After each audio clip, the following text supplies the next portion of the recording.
किसान की कहानी। एक छोटे से गांव में एक किसान रहता था जिसका नाम हरी था।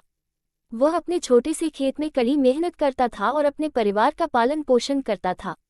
उसके पास ज्यादा जमीन नहीं थी, लेकिन जो भी था वह उसे बड़े प्यार और लगन से खेतता था।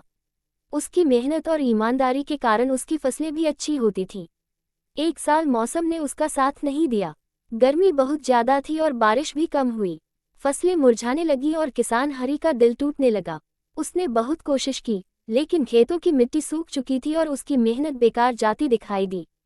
परंतु हरी ने हार मानने का नाम नहीं लिया। उसने सोचा, अगर इस साल की फसल नहीं हुई तो अगला साल बेहतर होगा।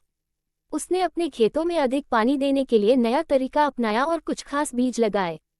साथ ही उसने अपने गांव के बुजुर्गों और जानकारों से सलाह ली और खेती के कुछ नए तरीके अपनाए। समय बीता और अगले साल उसकी मेहनत रंग लाई। उसने नई तकनीक से अपनी फसलें उगाईं और इस बार उसकी फसल शानदार हुई। अब वह न सिर्फ अपने परिवार का भला कर रहा था, बल्कि गांव के अन्य किसानों को भी खेती के नए तरीके सिखा रहा था। हरी की यह कहानी हमें ये सिखाती है कि कठिनाइयां जीवन का हिस्सा होती हैं, लेकिन अगर इंसान मेहनत, उम्मीद और धैर्य से काम ले तो कोई भी समस्या हल हो सकती है।